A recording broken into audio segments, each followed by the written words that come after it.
नमस्कार दोस्तों। आज हम लोग जिस टॉपिक पे बात करेंगे वो जयप्रकाश विश्वविद्यालय के पार्ट 2 में पढ़ना है और बीपीएससी या यूपीएससी के मेंस में भी ये सिलेबस का पार्ट है और वो है विश्व का कृषि प्रदेश या agriculture regions of the world. इसी संदर्भ में आज बात करेंगे हम लोग। जैसा कि पता है कि कृषि प्रदेश के निर्धारण के लिए बहुत सारे आधार रखे जाते हैं, जिसमें एग्रीकल्चरल टाइपोलॉजी या कृषि प्रकारिकी, फसल प्रारूप, फसल उत्पादकता, फसल संयोजन जैसे बहुत महत्वपूर्ण कारक होते हैं। कृषि प्रकारिकी का मतलब ये होता है कि कृषि के विधि तंत्र एवं उपयोग में लाए गए उपकरण और उससे उत्पन्न जो कृषि भूदृश्य या एग्रीकल्चरल लैंडस्केप होते हैं, उसी को कृषि प्रकारिकी के संदर्भ में रखा जाता है। इन चरों के आधार पर उसका प्रादेशिकरण का कार्य कई विद्वानों ने किया है। सबसे पहला प्रयास चिसोल्व ने 1889 में किया था। उसके बाद हॉल, स्मिथ और विटलसी का कार्य जो है महत्वपूर्ण है। आज जो हम लोग देखेंगे वो बेसिकली विटलसी का कार्य ही देखेंगे, जिन्होंने 1936 ईस्वी में विश्व को 13 कृषि प्रदेशों में बांटा। विटलसी ने एग्रीकल्चरल रीजन को डिफाइन करते हुए कहा कि agricultural region is an uninterrupted area having some kind of homogeneity with specially defined outer limit। मतलब है कि एग्रीकल्चरल रीजन एक कृषि प्रदेश जो है बिना रुकावट का एक वैसा क्षेत्र है, मतलब समरूप क्षेत्र है जो आउटर लिमिट से डिफाइन होता है कि उसके बाद दूसरा रीजन आ जाएगा और वो जो है उस रीजन को बताएगा। तो जो विटलसी ने 13 कृषि प्रदेशों को वर्गीकृत किया, उसके लिए उन्होंने 5 आधार रखे और वो 5 आधार थे। सबसे पहला जो आधार था वो ये था कि क्रॉप और लाइफ स्टॉक का कॉम्बिनेशन, मतलब फसल और पशु जो था, पशुपालन का संयोजन। दूसरा जो है वो है intensity of agricultural land use, कृषि भू उपयोग की गहनता, कि ज़्यादा इंटेंसिटी है या कम इंटेंसिटी है। फिर है कृषि के तकनीकी का स्तर, टेक्नोलॉजी लेवल ऑफ एग्रीकल्चर, मतलब खेती में तकनीकी का इस्तेमाल किस स्तर का होता है, ज़्यादा होता है, कम होता है या नहीं के बराबर होता है। उसके बाद है कृषि उत्पाद का परिष्करण एवं व्यापार, processing and trading of agricultural products. और अंतिम जो कारक था वो था एसोसिएटेड स्ट्रक्चरल कैरेक्टरिस्टिक्स, यानी कृषि से संबंधित जो भी संरचनात्मक विशेषताएं हैं। जैसे संरचनात्मक विशेषता में सिंचाई के साधन हो गए, रासायनिक उर्वरक हो गया, हाइब्रिड सीड्स हो गए। तो ये सारे आधार पे, ये पांचों आधार पे विटलसी ने जो है कृषि के प्रादेशिकरण के लिए 13 प्रादेशिकरण किया और 13 रीजन में पूरे एग्रीकल्चर को बांटा है। और वो 13 रीजन जो है उसको एक एक करके हम लोग समझेंगे। जो पहला जो रीजन है वो है नोमैडिक हर्डिंग या चलवासी पशुचारण। अगर हम बात करें चलवासी पशुचारण पे, तो यह कृषि पशु आधारित जीवन निर्वाह कृषि है। मतलब ये हुआ कि इसका विकास मुख्यतः जनजातियों में हुआ है। यहाँ पे स्पष्ट है कि चलवासी है, यानी कि जो कृषक होते हैं उनका कोई भी अस्थायी निवास नहीं होता है, पशु ही उनकी संपत्ति होती है और उसके साथ वो एक जगह से दूसरे जगह भ्रमण करते हैं। जैसे आप समझ सकते हैं कि मरुस्थलीय क्षेत्र हो गया, टुंड्रा प्रदेश हो गया, मध्य एशिया में खिरगिज जो है, ये सब इस तरह की कृषि के लिए महत्वपूर्ण उनके लिए एक खेती है। अब इसमें जो है मुख्यतः निजी कार्य भी जो है पशु उत्पाद से ही प्रयोग होता है। जैसे चमड़े का वस्त्र, जूता, चप्पल, दुग्ध, मांस आदि का उपयोग स्वयं करते हैं ये लोग, और कुछ थोड़ा बहुत बच जाता है तो वो उसका व्यापार करते हैं। तो चलवासी पशुचारण बेसिकली वही है। दूसरा जो इसका एग्रीकल्चर रीजन के टाइप में आता है वो है लाइफ स्टॉक रैंचिंग, यानी पशुचारण।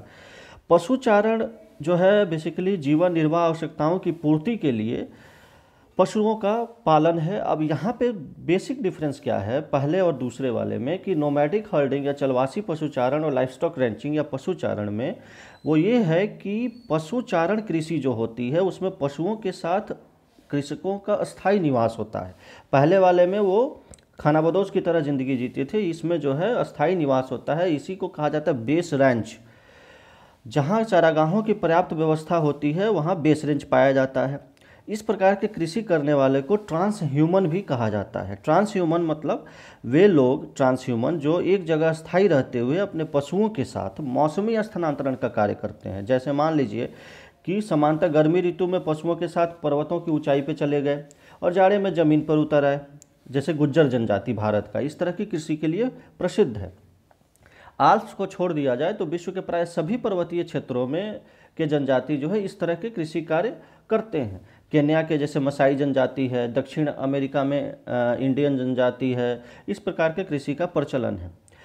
इस प्रकार की कृषि में बड़ी संख्या में लोग भेड़ का पालन करते हैं और उसका जो फर या बाल होता है उससे व्यापार और अपनी आवश्यकताओं की पूर्ति करते हैं। तीसरी जो कृषि है वो है स्थानांतरित कृषि या शिफ्टिंग कल्टीवेशन, शिफ्टिंग एग्रीकल्चर। यह प्रथम कृषि है जिसमें फसलों का उत्पादन होता है। पहला दोनों जो था वो आप समझ सकते हैं कि आधार क्या था कि वहाँ पे बेसिकली पशुपालन ही आधार था, लेकिन तीसरा जो है उसमें फसलों का उत्पादन होता है। यह कृषि मुख्यतः जनजातियों द्वारा पर्वतीय या सघन वनीय प्रदेश में की जाती है। अब इस कृषि की क्या विशेषता है कि भूमि को चक्रीय आधार पर वनों को साफ कर फसल उत्पादन में लगाता है। सामान्यतः एक प्रदेश का उपयोग, मतलब एक रीजन का, एक भूमि का उपयोग 3 से 4 वर्ष तक वो लोग करते हैं। उसके बाद उसकी जैसे ही प्राकृतिक उर्वरता में कमी आने लगती है वो क्या करते हैं कि उस भूमि को छोड़ देते हैं और दूसरी भूमि में कृषि प्रारंभ कर देते हैं। अब चूंकि ये कृषि जीवन निर्वाह कृषि के अंतर्गत ही आता है जो दक्षिण तथा दक्षिण पूर्व एशिया या विषुवतीय क्षेत्रों के कुछ रीजन में होता है।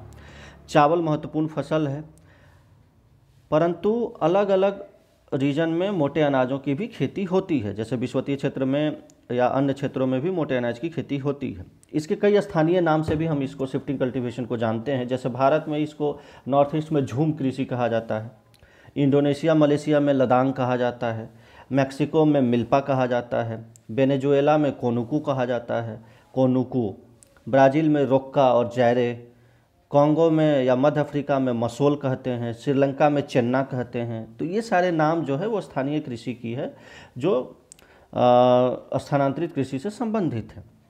उसके बाद का जो चौथा पार्ट है वो है प्रारंभिक अस्थायी कृषि, यानी कि सेडेंटरी एग्रीकल्चर। यह क्या है? यह भी एक जीवन निर्वाह कृषि है। यहाँ पे क्या होता है कि यहाँ भी कृषक अस्थायी रूप से एक स्थान पे रहता है, लेकिन जो खेती का ढंग है, मतलब जो खेती करता है किसान, वो परंपरागत ढंग से करता है, ट्रेडिशनली। मतलब कि खाद्यान्न फसल का उत्पादन करता है। कोई कृषि सुविधा न होने के कारण क्या होती है कि प्रति हेक्टेयर जो उत्पादन है वो कम होगा, यानी कि तकनीकी का यूज नहीं हो रहा है, आधारभूत संरचना भी उतना डेवलप नहीं है। पूरी तरह से कृषि जो है वो ट्रेडिशनल चल रही है यहाँ पे। इस कृषि की दो विशेषता हम समझ सकते हैं। पहली क्या विशेषता है? पहली ये विशेषता है कि यहाँ बंजर भूमि जो है, अस्थाई बंजर भूमि जिसको हम कहते हैं, उसकी बहुलता होती है। मतलब कि कृषि का जो है कृषि पर पूरा नियंत्रण जलवायु का होता है। दूसरी विशेषता ये है कि कृषि भूमि के उत्पादकता में क्रमिक ह्रास होता है। मतलब ये कि सघनता से कृषि कार्य तो होता है, बावजूद इसके ये जीवन निर्वाह के रूप में ही रह जाता है, तो उससे उसके उत्पादन में धीरे धीरे ह्रास होने लगता है। यह इस प्रकार की कृषि बेसिकली सवाना प्रदेश में, अर्ध मरुस्थलीय अफ्रीका में होता है। हालांकि प्रायद्वीपीय भारत में भी जो है, आप पूर्वी राजस्थान को ले लें या जो वृष्टि छाया प्रदेश है जो पश्चिमी घाट के ईस्ट में है, तो वहाँ भी इस तरह की खेती की जाती है। जो अगला पार्ट है वो है चावल प्रधान जीवन निर्वाह कृषि, मतलब इंटेंसिव सब्सिस्टेंस विथ राइस। मतलब कि जितना मानसूनी प्रदेश है वहाँ इस तरह की खेती होती है, और नाम से ही स्पष्ट है कि चावल प्रमुख फसल है। अनेक विद्वान इसको धान की कृषि प्रदेश भी, पैडी एग्रीकल्चरल रीजन भी कहते हैं। लगभग सभी जलोढ़ मैदान हो गए या बाढ़ के मैदान हो गए, वहाँ पे चावल की कृषि सघनता और गहनता से की जाती है। अब चूंकि आप देखेंगे कि इस रीजन में जनसंख्या का अभूतपूर्व दबाव होता है, और ज़्यादा जनसंख्या का दबाव होने के कारण उत्पादकता के बावजूद भी यह एक जीवन निर्वाह कृषि हो जाती है। अब जितना उत्पादन होता है, पॉपुलेशन उसको कंजम्पशन के लिए मिल जाता है। वस्तुतः विश्व की 50% जनसंख्या इन्हीं चावल उत्पन्न करने वाले प्रदेश में अधिवासित है। जैसे चाइना हो गया, इंडिया हो गया, बांग्लादेश हो गया। तो ये सारी स्थिति है। यही स्थिति वियतनाम, म्यांमार, फिलीपींस और थाईलैंड में भी देखने को मिलता है। तो इस तरह से यहाँ पे खेती जो है जीवन निर्वाह कृषि हो जाती है। अगला जो छठा टाइप है वो है चावल विहीन सघन जीवन निर्वाह कृषि। यहाँ मुख्य रूप से अनाज में जो है गेहूँ, मक्का और मोटा अनाज होता है। चावल विहीन का मतलब ये है कि चावल यहाँ इम्पॉर्टेंट फसल नहीं है। बाकी जो विशेषता है कि यहाँ भी चूँकि जनसंख्या दबाव है, अनुकूल परिस्थिति है, तो खेती तो होती है, लेकिन फिर जीवन निर्वाह वाली स्थिति आ जाती है जो पहले की विशेषता थी। तो जैसे नील नदी में का डेल्टा है, पॉपुलेशन ज़्यादा है, गेहूं होता है वहाँ। मैक्सिको का पठार है, पॉपुलेशन ज़्यादा है, वहाँ मक्का होता है। सघन आबादी वाले मानसून के पठारी प्रदेश है जहाँ पे जनसंख्या होने के बावजूद भी मोटे अनाज वगैरह की खेती होती है। तो इससे क्या होता है कि एक तो खेतों का छोटा आकार होगा, श्रम सघन कृषि होगी और जीवन निर्वाह कृषि रहती है। जो अगला टाइप है 7वां, वो है बागानी कृषि या प्लांटेशन एग्रीकल्चर। यहाँ पे एक समझने की बात है कि यह जो है विकासशील देशों की एकमात्र विकसित कृषि, आप समझ सकते हैं इसको। इसकी कृषि व्यवस्था औद्योगिक नियमों पर आधारित होती है, अर्थात इसमें कार्य करने वाले श्रमिक न केवल मासिक वेतन पाते हैं बल्कि औद्योगिक श्रमिकों को प्राप्त सभी सुविधाएं भी उपभोग करते हैं। जैसे बड़ा बड़ा जो फर्म होता है, बड़े बड़े फर्म में इस तरह की कृषि होती है, तो नवीन कृषि यंत्र यूज होते हैं, मतलब टेक्नोलॉजी पूरी यूज होती है, रासायनिक खाद यूज होते हैं, हाइब्रिड सीड्स यूज होते हैं। इसके अंतर्गत वाणिज्यिक फसल जो है वो उत्पादन होता है उसका। अनेक देशों में इसका विकास हुआ है और अलग अलग फसलों की प्रधानता है, विभिन्न विभिन्न जलवायु के हिसाब से, मिट्टी के हिसाब से और देशों के हिसाब से। ब्राज़ील और कोलंबिया में जैसे कॉफ़ी हो गया, घाना, नाइजीरिया, आइवरी कोस्ट, अपर वोल्टा में कोको हो गया, भारत और श्रीलंका में चाय हो गया, मलेशिया इंडोनेशिया में रबड़ हो गया। तो ये सारा चीज़ जो है इस तरह की खेती की जाती है। पूर्वी एशिया हो गया या पश्चिमी एशिया हो गया, दक्षिण पश्चिम अफ्रीका, मध्य अमेरिका, ये सब ऐसे भौगोलिक क्षेत्र हैं जिसके पर्वतीय ढाल पे इस तरह की बागानी फसलों का उत्पादन होता है। अब इसमें फ़ायदा क्या होता है इस फसल का कि विकासशील देश में आंतरिक मांग इसका कम होता है और इस कारण से इसका उत्पाद जो है मुख्यतः निर्यात कर दिया जाता है। तो अंतर्राष्ट्रीय कंपनियां भी इससे जुड़ जाती हैं और एक प्रॉपर तरीके से जो है व्यापारिक खेती में बदल जाता है। अगला जो पार्ट है वो है भूमध्य सागरीय कृषि। नाम से ही स्पष्ट है कि यह जो है प्राचीन काल से होने वाली एक अस्थायी कृषि है जहां खाद्यान्न का उत्पादन होता है, लेकिन इसका रीजन जो है वो भूमध्य सागर का तटवर्तीय रीजन है। यानी कि आप समझ सकते हैं कि सभी महाद्वीप का जो पश्चिमी तट है, वेस्टर्न कोस्ट है, 35 डिग्री से 45 डिग्री अक्षांश के बीच इस तरह की खेती की जाती है, जिसमें कैलिफोर्निया, मध्य चिली हो गया, ऑस्ट्रेलिया का दक्षिण पश्चिम भाग हो गया, दक्षिण पूर्व क्षेत्र हो गया। तो इस सब रीजन में इस तरह की खेती की जाती है। इसकी क्या क्या विशेषता है आप समझ सकते हैं। पहली विशेषता ये है कि यहाँ जाड़े की ऋतु में वर्षा होती है, अतः अधिकतर जो फसल होगा उसका उत्पादन जाड़े की ऋतु में होता है।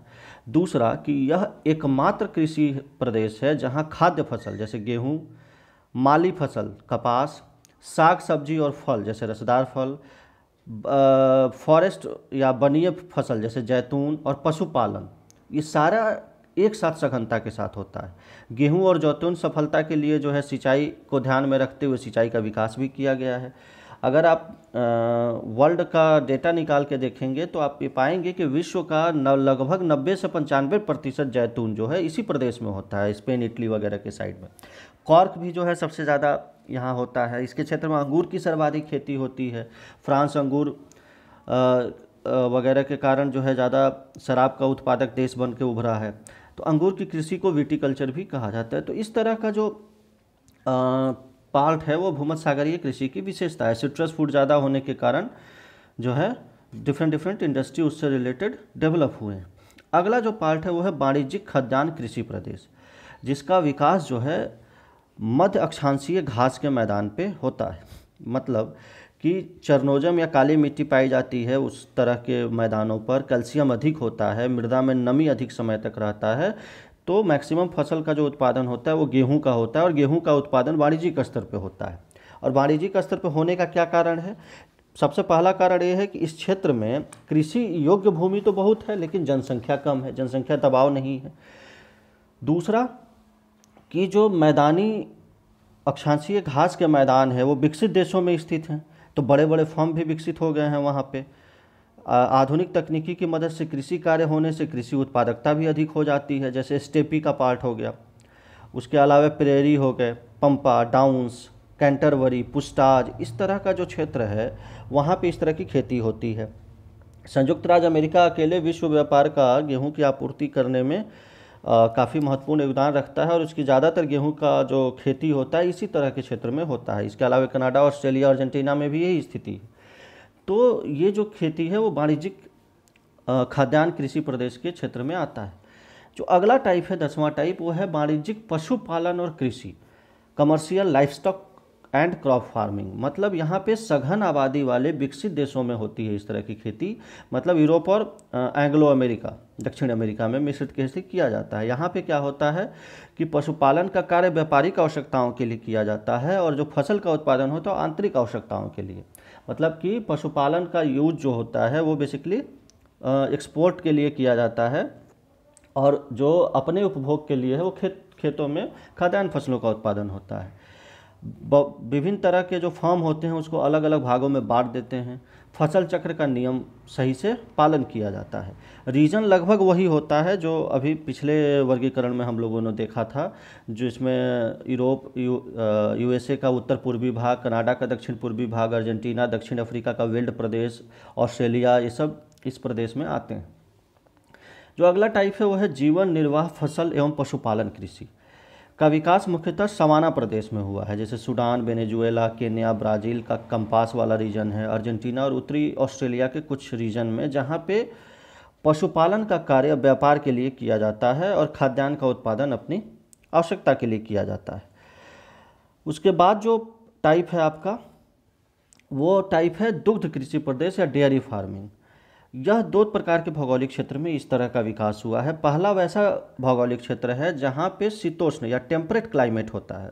उससे क्या होता है कि शीतोष्ण जलवायु के क्षेत्र में जो घास होता है वो मुलायम होता है और पशुओं के लिए बहुत ही लाभकारी होता है, जिसमें हम लोग बात करते हैं डाउन्स की, बात करते हैं वेल्ड की, बात करते हैं पंपास की, बात करते हैं स्टेपी की, प्रेयरी की, आपको वेल्ड की, पुस्ताज की। तो ये सब जो रीजन हैं यहाँ पे जो है दुधारू पशुओं को रखा जाता है और उनसे अधिक लाभ प्राप्त किया जाता है।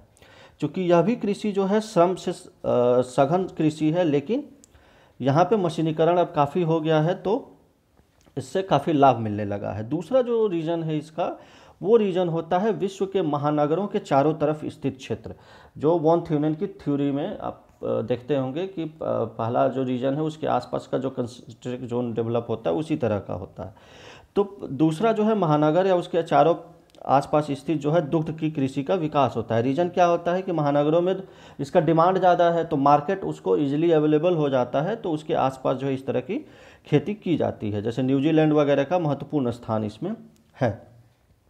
जो अंतिम कृषि है प्रदेश, वो है आपका सब्जी एवं फल कृषि प्रदेश, हॉर्टिकल्चर। इसका भी उत्पादन मुख्यतः जो है आधुनिक तकनीकी पर आधारित होता है और पर्याप्त फसलों की गहनता होती है।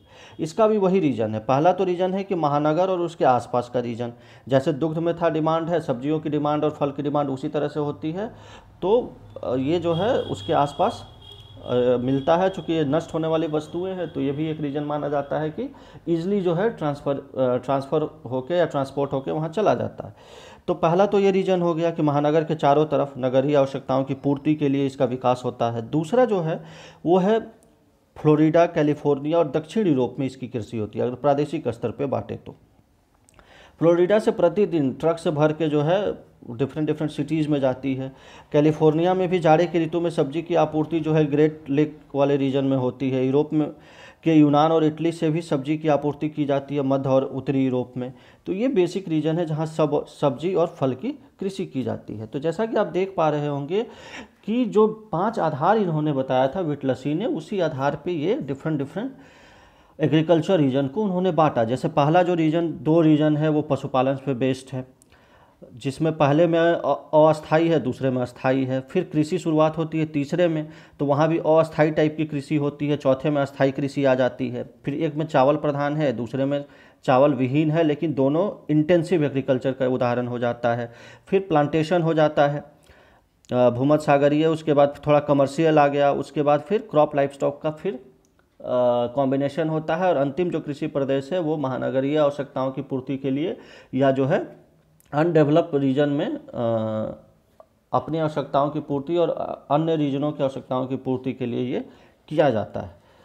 अब ये जो मैप है वो पूरी तरह से आपको जो डिफरेंट एग्रीकल्चर रीजन हम लोगों ने देखा था उसको बताता है कि जैसे ब्लैक वाला आप देख पा रहे होंगे वो बेसिकली प्लांटेशन फार्मिंग और छोटे छोटे फार्म को दिखा रहा है। तो इस तरह का जो है शेडिंग है वो नीचे में इंडेक्स दिया हुआ है, जहाँ पे डिफरेंट अलग अलग प्रदेशों के एग्रीकल्चर रीजन को बता रहा है। तो कहने का मतलब विटलेसी द्वारा 1936 में जो दिया गया था, 13 कृषि प्रदेशों में बांटा गया था विश्व में, वो कहीं ना कहीं वर्तमान समय में भी प्रासंगिक है। तो इनका जो आधार था, उन्होंने लगभग हर आधार को जो है शामिल किया है। हालांकि वर्तमान समय में आधुनिक तकनीकी के कारण जो है कई सारे फसलों का उत्पादन जो है, खासकर अंतिम जो पार्ट हम लोगों ने देखा उस रीजन में भी जो है आप देख सकते हैं कि कई सारे फसलों का उत्पादन और उसका जो वितरण या व्यापार है उसमें थोड़ा बदलाव हुआ है, लेकिन पूरी तरह से जो है इनका वर्गीकरण गलत नहीं है। इनका वर्गीकरण आज भी प्रासंगिक है और डिफरेंट डिफरेंट रीजन में, चाहे वो फसल की खेती हो या पशु कृषि हो या दोनों का कॉम्बिनेशन हो या processing and trading technology associated structural characteristics को ले लें, तो सारे आधार पे भी आज इनकी खेती का जो वर्गीकरण है वो बहुत महत्वपूर्ण है। तो ये 13 वर्गीकरण हुआ। आई होप आप लोग इसको अच्छे से समझ गए होंगे। आपका दिन शुभ हो, अच्छे से पढ़ाई करिए। Best of luck, have a nice day, thank you.